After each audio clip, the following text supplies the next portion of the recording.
Welcome to Powerless Penguins United Big Book Study. This week, I'm pleased to introduce Max, who's kindly agreed to come and share for us. Max, over to you. Morning, everyone. Hope you are all well. Great to be here this morning. I hope that you can hear me loud and clear. Julian, you'll give me a little nod if there's any complications. Sometimes the little gremlins get in when I'm doing this meeting, so hopefully it'll flow perfectly well. So my name is Max, and I'm an alcoholic, and it's great to be with you here this morning. I love a Saturday morning with you guys. And this week it's even more special to be here with you all. Just because it is. Don't know why. I've been looking forward to it even more so this week. No real particular reason. It's just how I'm feeling this morning. It's just great to be with all you smiling faces and hearing about the cats. And I hope the person found their slipper. And yeah, all of the people from across the world, welcome to the South Africans that have all joined us. Everybody gets everywhere. Doesn't matter what nationality you are, this meeting on a Saturday morning, no matter what time of the day it is, seems to pull everybody together, which is a really beautiful thing. So it's great to see everybody. So this is a big book study. If you've got your big book, then it will be handy to have that in front of you. If you don't have a big book, then the team here will sort you out with one. So feel free to message the service team, and they will get that sorted for you. Thank you to everybody that's done service this morning. If it wasn't for you guys being here, none of us would be here. So thank you so much for all that you do. This meeting, 6 days a week, 7 a.m. during the week, 8 a.m. on a Saturday. The work that these guys put in every day is incredible, and thank you so much for that. The dedication and the commitment really, truly adds up to be something really fantastic to help people in their recovery. So a huge thank you to all of the team for that. And I genuinely mean that from the bottom of my heart. I know what goes into this stuff because I do it. Got a couple of friends on here that know about this stuff because they do it too. And it's a very beautiful thing that we can join in this harmonious action, as it talks about in the big book, and talk about the solution of what it is to have full-blown recovery. Because what's the point in coming into a fellowship and not having that? Why would you be here? I used to be one of those people that used to hang about and do nothing.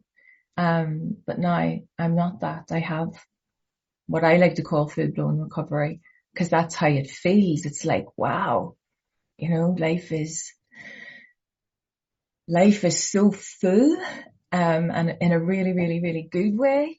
And this program of action, this program of recovery, and I will mention those words over and over and over again, recovery and action, because in order to have recovery, it takes action every single day. But when life is full and there's lots going on in every aspect of one's life, I've got this spiritual toolkit that is laid at my feet that enables me to deal with life, to live life, to experience life. And it becomes a way of living that, it's just a very beautiful thing. Big book. We're on page 28. We're going to be starting on the paragraph, the distinguished American psychologist. I stopped at the point that I did last week after the paragraph prior, that one about what seemed at first a flimsy reed has proved to be the loving and powerful hand of God. I purposely stopped at that point last week because, after the session last week, we had a lot to ponder on. We had a lot to percolate, to, reflect on those periods in our life when actually what seemed at first was a flimsy reed, and it turned out to be the loving and powerful hand of God. There's moments in our lives where if we don't take the time to just reflect on things, we miss those nuggets, those golden nuggets, I call it. We miss those little glimmers because we get so caught up in everything else. And there's a part of our program, I feel, that is, we live forwards and learn backwards. It's only when we go through something that we turn back and go, oh my God, that was God all along. That presence was there all along. But when we're in the moment, we don't recognize it to be that. And that's often a very, very good thing. So, yeah, I hope that after last week, those guys that were here, or you've listened to the recording, that you have taken that time to ponder what that actually means. And if you haven't, then look at it. All of those little glimmers of moments through your life where you can't say what it was that actually happened. Maybe a little bit of coincidence, serendipity, whatever the word is. But in actual fact, when you look back on it, it truly will have been a miracle that was divinely inspired, that no human power could have changed the course, and it had to come from somewhere else. So I'm going to give a little caveat before I go into this next part. And I'm giving the little caveat because I might say a couple of things over the next couple of paragraphs that some people may believe to be controversial. That's not what I'm here for. I'm not here to be controversial. I'm just here to give the facts and give the truth of the Big Book of Alcoholics Anonymous, which is the only place where you will find the program of recovery. You know that there's other literature available, of course, but that adds to what is already in the Big Book. I have to emphasize that the only place you can find the program is in the Big Book of Alcoholics Anonymous. I've got my pocket-sized Big Book with me today because I'm not in my own house, I'm somewhere else. And the Big Book is too much to carry sometimes, so I always have this little pocket-sized Big Book in my bag. That's how sad I am. So if I ever bump into anybody on the bus and they need help, no, that's not really true. It has happened once, but I don't naturally just pull out my book and start talking to people about it. I'm a Big Book enthusiast, but I'm not that far-fetched. But if anybody needs help, yeah, I've always got it on me. Anyway, I don't know where I was going to with this train of thought. Somebody help me here. Anyway, yes, just in case anybody thinks that what I'm going to say is a little bit controversial, that is not what I'm here for. I'm just going to give you my experience of these next couple of paragraphs before we get into more about alcoholism, which is in chapter 3. I like to just give the little caveat because sometimes the Big Book police do tend to call me afterwards, after this session and, call me out in a couple of things. And I love to get into those conversations with people. So don't be put off by what I'm going to say. It's just my experience. You see, my responsibility is when anybody reaches out the hand for help, I'm responsible for carrying this message. It's my responsibility, like the first 100 had so much conviction. They had so much understanding and belief and courage and conviction in what they had as a solution. They took all their time, effort and energy to write it down for us to be sitting here nearly 90 years later. And the words that are in this book have not changed in nearly 90 years, but the words in this book have the power to change me. Simply because it provides me with the spiritual toolkit.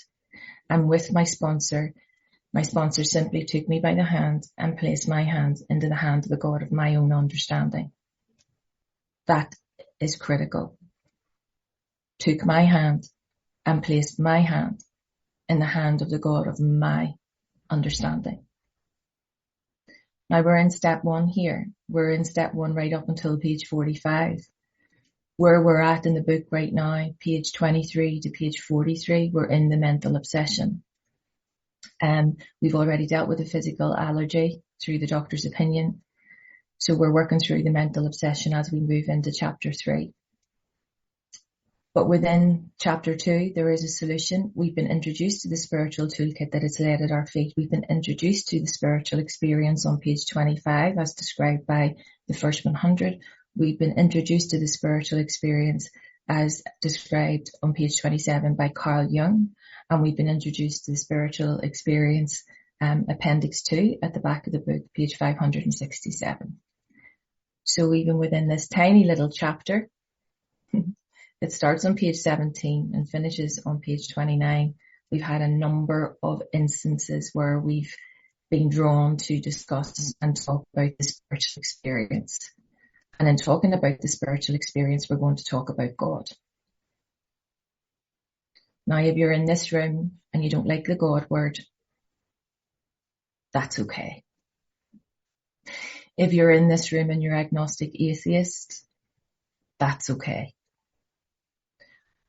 But if you're in this room and you're here to find a solution to the progressive illness of addiction that you suffer from, then what we know the practice is to set aside every single thing we think we know about our program, about our addiction, about the 12 steps, about everything we know, so that we may have a new experience with God, so that we may be shown the truth.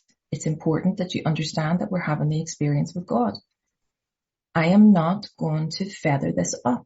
I am not going to make this anything else. I'm not going to talk to you about anything else other than finding this power that is greater than yourself. And it tells us later on that that's exactly the purpose of the book, to enable us to find that power. But we'll cross that bridge when we get to it. Right now, we grow where we are planted.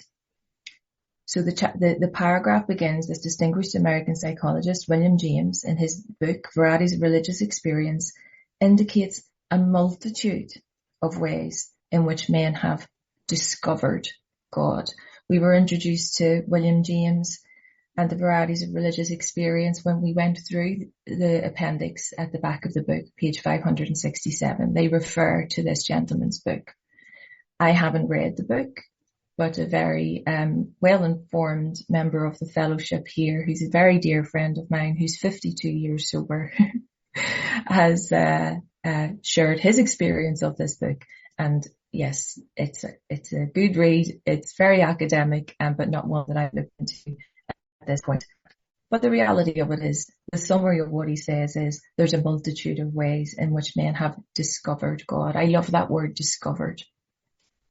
You know, when someone goes to, well, not that I've done this, but you know, when someone discovers treasure, when people go on a treasure hunt, they discover the treasure. They're going on a journey to discover something, to find something. Well, ultimately, that's what we're here for in this fellowship. You work with your sponsor to discover what the God of your understanding is going to look like and feel like and become in your life. You're going to experience something through this program where you will be able to feel the presence. Genuinely, that's what will happen. If your sponsor's taking you through the clear-cut directions as is set out in masterly detail in this book, you will begin to feel the presence. Don't worry if you don't now, that's okay. We're only in step 1, but that's the journey that we're going to go on. That's the discovery that we're going to go on. And here's the thing. We have no desire to convince anyone that there is only one way by which faith can be acquired. So the first 100 are being very, very clear with us. They have no desire to tell us what to do with regards to the God of our own understanding. There's 53 people in this room just now. And I'm one of those people that I have no desire to convince you that there's only one way to have faith. That's up to you.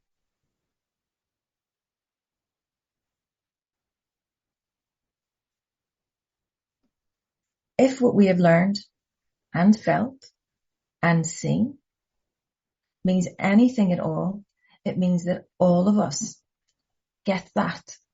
Listen to that. It means that all of us, every single person in this room, whatever our race, creed, or colour, are the children of a living creator with whom we may form a relationship upon simple and understandable terms, as soon as we are willing and honest enough to try. Like, how clear could that be for the newcomer coming into the rooms? I don't think they could have made it any clearer. No matter what your present circumstances are, and it comes on to use that word in the next paragraph, no matter what your present circumstances are, set aside every single thing you think you know to have the new experience with God that you might not think exists, don't want to think that it even exists, but do it anyway. Do it anyway. Because you have no idea what's going to happen if you do it anyway. That set aside prayer is such a critical spiritual part of the toolkit in order for you to stop thinking about what you think you know is good for you. Because you're sitting in this room now probably in a state of I don't know what, and your current thing isn't working for you. So why wouldn't you give yourself the opportunity to experience something else? Because in my experience, what I thought I knew was going to kill me. What I thought I knew I needed was not what I needed. What I thought of you guys when I first came into the rooms, making a judgment about you, making an opinion about you, pointing at you and all of your faults, rather than looking at what you were pointing me towards, which was the solution to all my problems. You know, every week in this room, they ask those with a year or more sobriety to raise their hands. And when we started this, raise your hands if you're over a year sober. And when we first started out on this journey of this big book study, the numbers have increased and increased and increased and increased every week. I love when the host asks that question and all these little yellow hands pop up. And I count them, and every week we're getting more and more people that are getting over that mile marker of 1 year. All because they're showing up with their sponsor, turning the pages, doing the work, taking the action, being of service. We're growing a little army of people here that are carrying this message to try and help the still sick and suffering. The walking wounded, as my friend Young described it to me yesterday. Because that's what we are, you know, we're helping each other through. We're standing on the firing line is what it talks about in working with others. But the thing about it is this willingness that we have to have in step one, this willingness and honesty with ourselves. That's all we need to try. We've learned that from the spiritual experience at the back of the book. The willingness, the honesty, the open-mindedness are the essential requirements of recovery. They're completely and utterly indispensable. I had to be willing. Willing just simply means not opposed to in mind. So no matter what you were suggesting to me, I was willing for it to become something. I wasn't opposed to anything in the end because ultimately I had no other option, like it says at the bottom of page 25, to accept the spiritual help. I couldn't go on any longer blotting out the consciousness of the intolerable situation I was in because it was causing me so much agony. It was causing my family so much agony. It was causing so much pain for everybody. And in the end, my family had to let me go. They had no other option than to let me go. And you know why? Because I couldn't let go.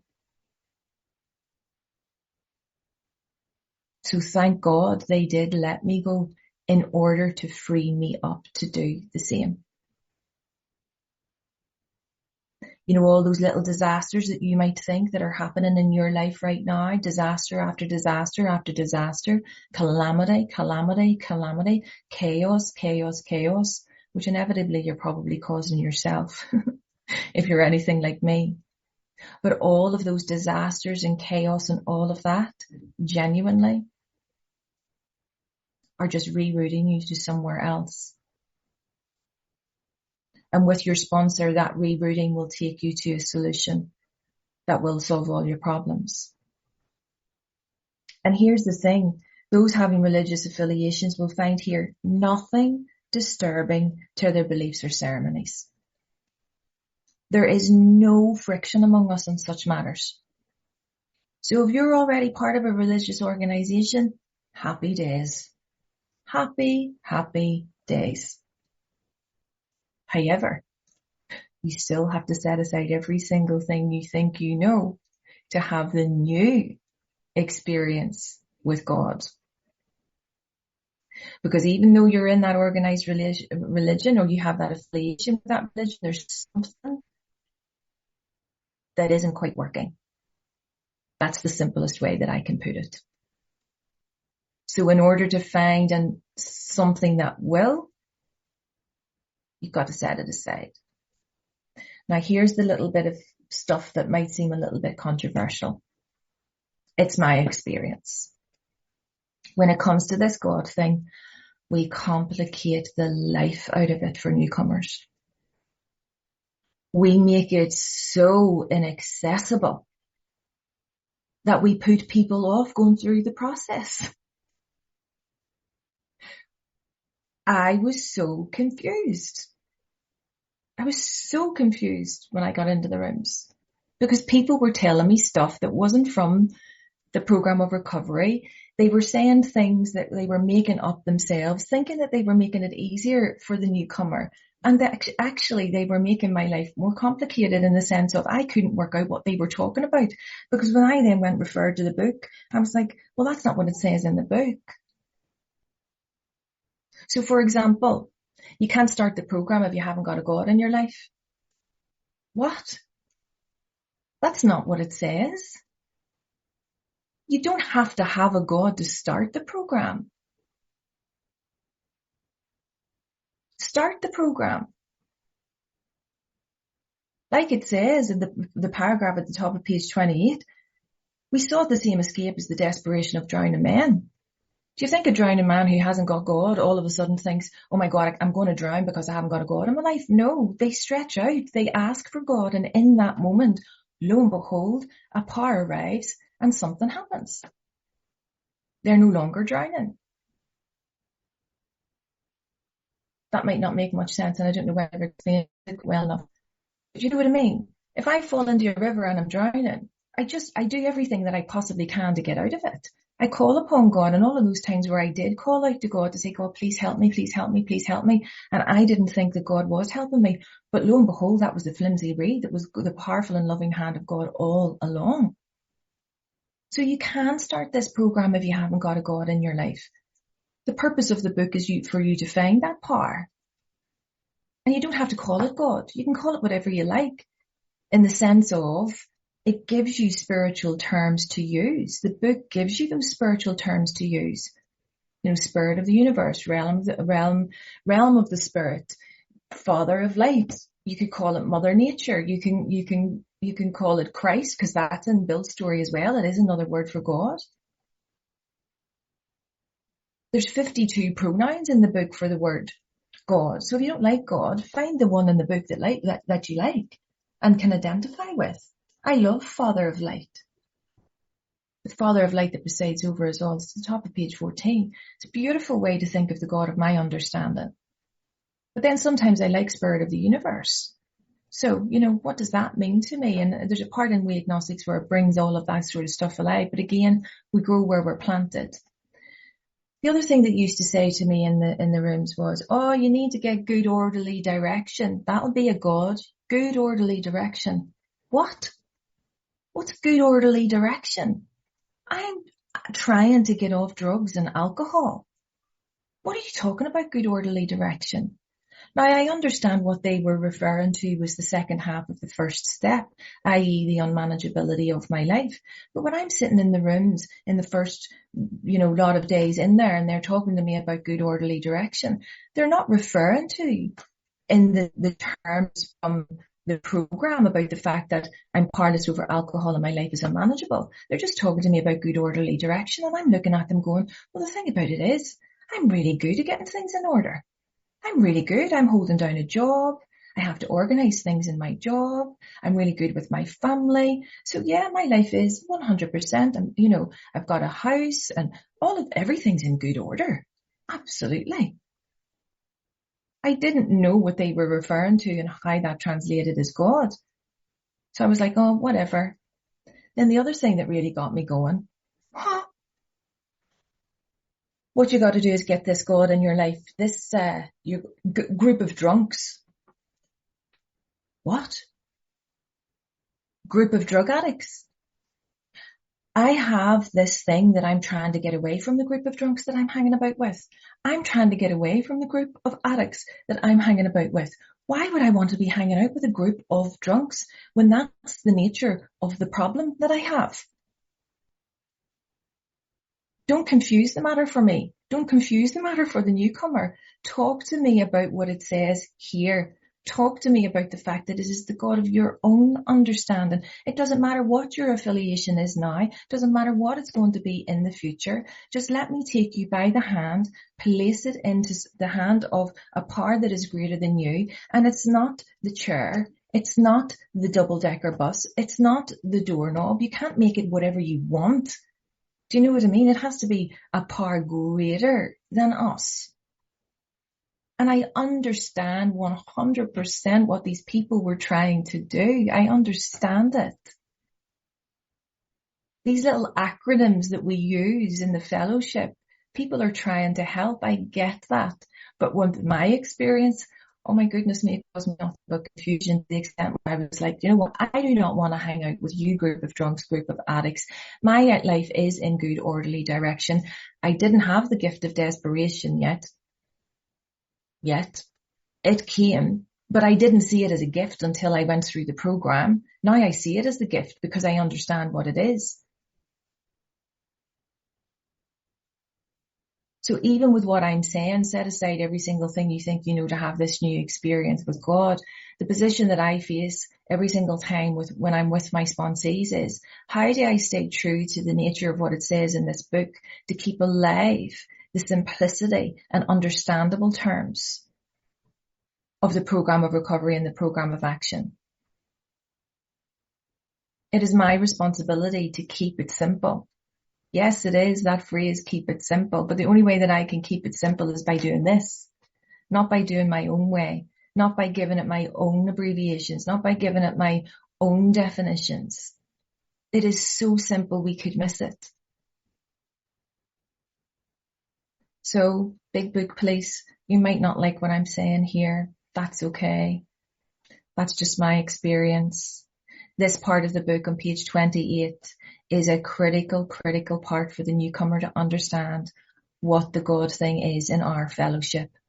It's for you to understand.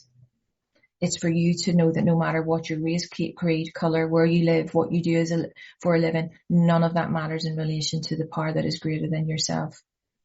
All of us are, not if but maybe, are children of a living creator. Like it says on page 25, our creator has entered into our hearts and lives in us in a way that is miraculous. The reason why I'm emphasizing these paragraphs this morning is because we're going to go on to this journey into chapter 3, more about alcoholism, and you're going to get more dependence on this power. You know, when we move into step 2, you're going to get more understanding of what this God thing is. But over the next little while, ponder some of these things. Let these things percolate through your mind.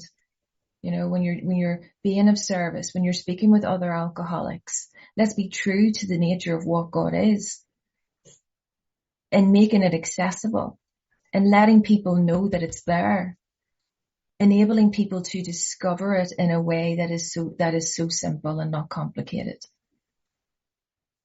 It goes on to say, and this is true today, we think it no concern of ours what religious bodies our members identify themselves with as individuals. This should be an entirely personal affair, which each one decides for himself in the light of past associations or his present choice.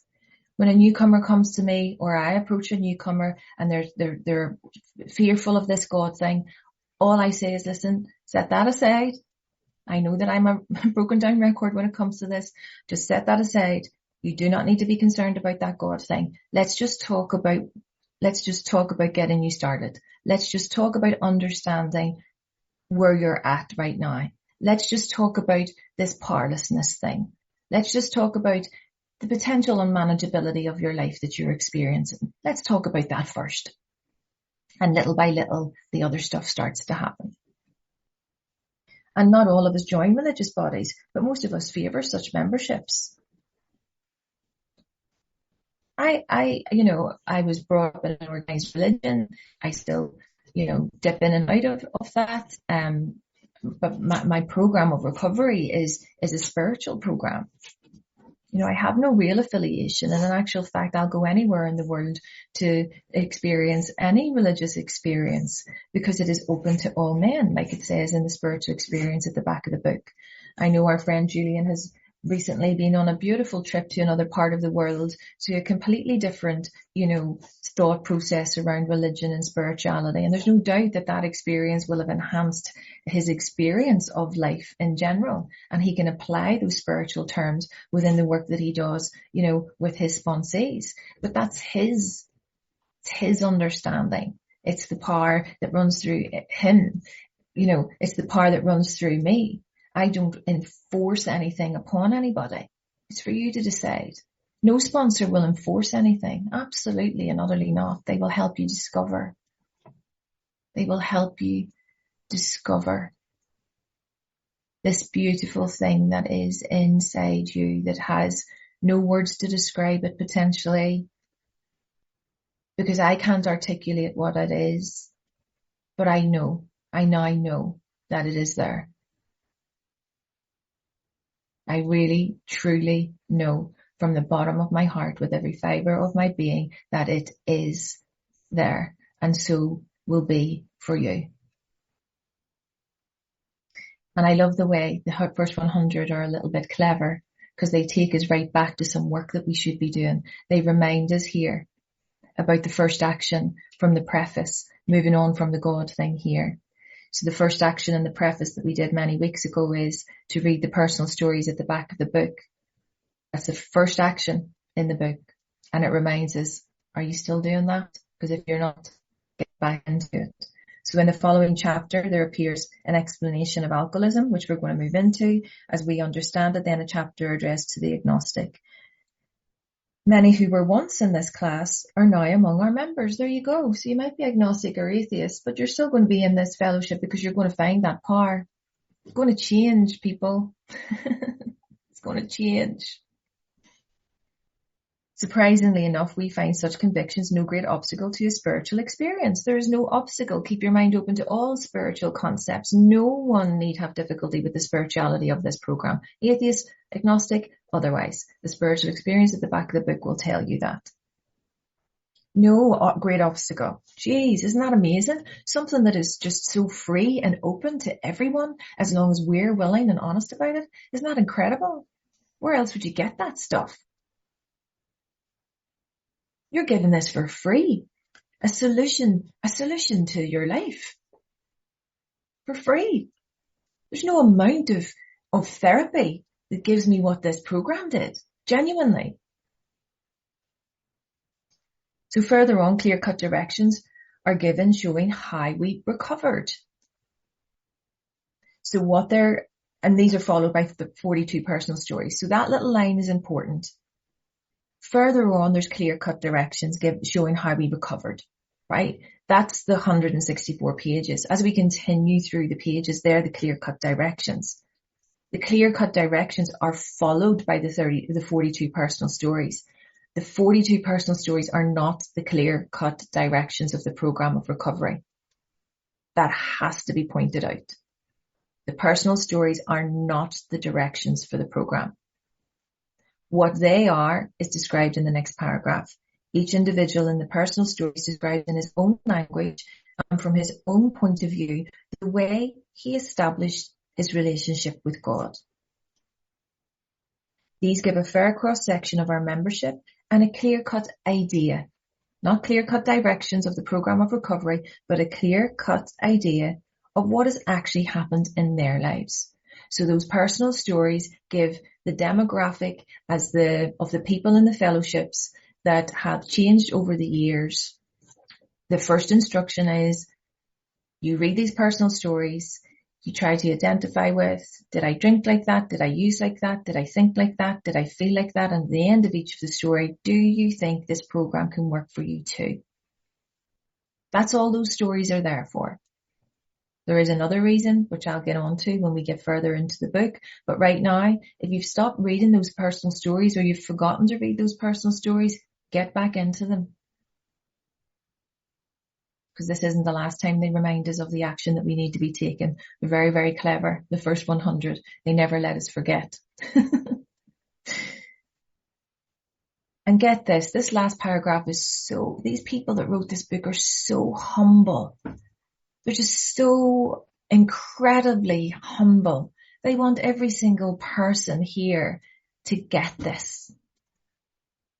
They know how powerful it is, the gift that they have been given and the gift that they have received in this wonderful, life of recovery.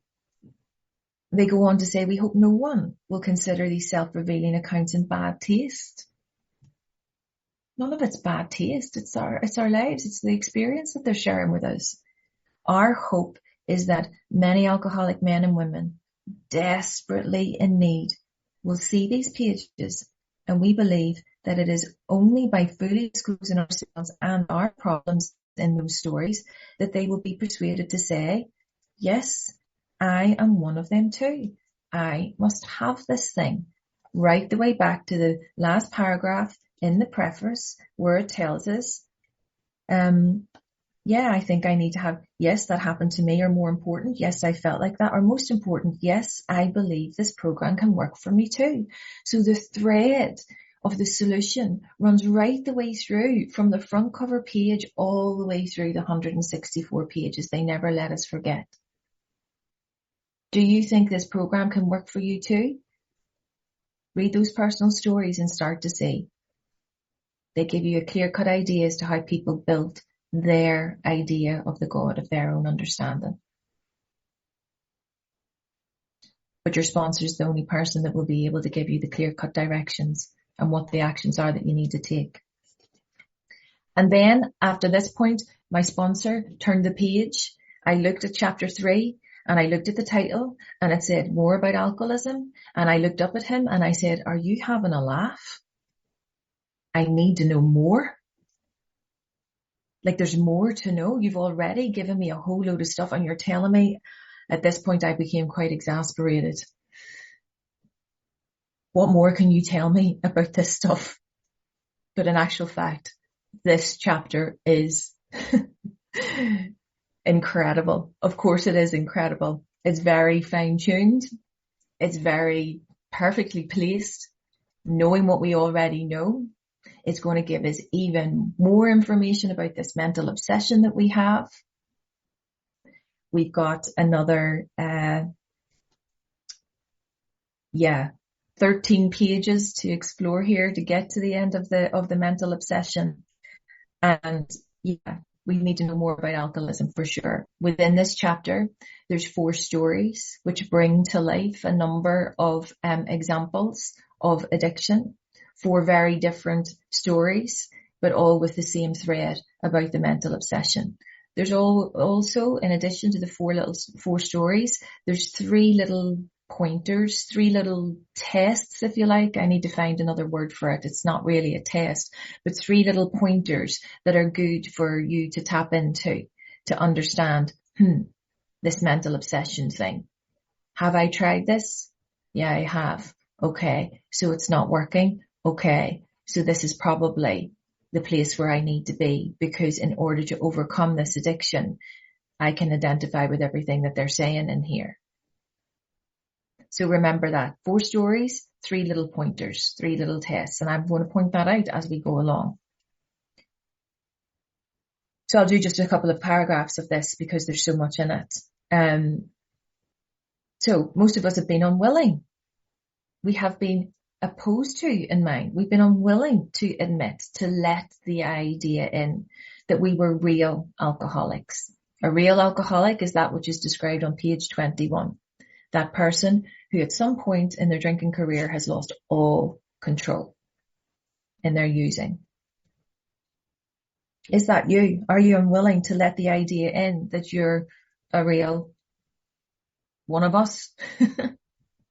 That you've lost all control. Remember, that word control has been in place from 23 over and over and over again. Control, control, control, lack of control, lost control, trying to keep control, not being able to keep control. Is this you? Because here's the thing. No person likes to think he's bodily and mentally different from his fellows. But the reality of it is, we are. Therefore, it is not surprising that our drinking careers have been characterized by countless vain attempts to prove we could drink like other people, we could use like other people. How many times have you tried that? The idea that somehow, someday, he will control and enjoy his drinking is the great obsession, the mental obsession, this preoccupation with this totally and utterly unreasonable idea that it's okay to pick up one drink, that it's okay to use on one occasion. That's totally and utterly not the case. But it is the great obsession of every abnormal drinker. I am a completely abnormal person when it comes to my reaction to alcohol. I'm normal in every other respect except when it comes to alcohol. Alcohol is a really normal substance for many, many people, which I have an absolute abnormal reaction to. And the persistence of this illusion, that word's interesting. Love that. The persistence of this illusion is astonishing. Many pursue it into the gates of insanity or death. That's the depth and weight that the Dr. Silkworth was talking about in the doctor's opinion. The message to the addict, alcoholic, needs to have depth and weight. Ultimately, we're going to die, we're going to go insane, or we're going to get locked up. Might be all three of them. Who knows? If you don't get the solution, it could be all three for you in your life. But this illusion, think of that word illusion. Every time I think of it, I think of a magician. You know, in some beautiful big theatre, doing magic tricks. And all it is a trick of the eye. All of it is a trick of the mind. You know, somebody that is, you know, a really simple one. Somebody, it looks as if somebody has stolen the watch off somebody's wrist. Well, they haven't actually. It's just a trick of the hand. Card trick is a trick of the eye. And the reality of it is the illusion that we're living in our using, in our active addiction, it's completely and utterly that. It's a trick of my mind. I keep on thinking that there's other ways that I can do this. But in actual fact, there isn't. This illusion, it's a trick. It's not real. And it goes on to emphasize it even further. We learned that we had to fully concede to our innermost selves that we were alcoholics. Innermost self. Concede to your innermost self. Not to your dad, not to your mum, not to your partner, not to your work colleagues, not to everybody in the fellowship. You had to concede to your innermost self. This is the first step in recovery. Conceding to your innermost self. Admitting that you're powerless, that your life has become unmanageable. Step one. The delusion. Interesting. The delusion, this false idea that we are like other people, or presently maybe, has to be smashed. And I'm going to leave it for there this week, because think about that. The delusion that you may have in your mind right now that you are like other people now or in the future, and that you can continue living and using and drinking the way that you are, that delusion, that false idea that you have in your mind is going to be smashed again and again and again, just in this one chapter. It's going to be smashed. So ponder that. Let that one filter through, because the illusion that one is living in, delusion that one is living in, it's going to be smashed and your life is going to change. So I'll leave it at that.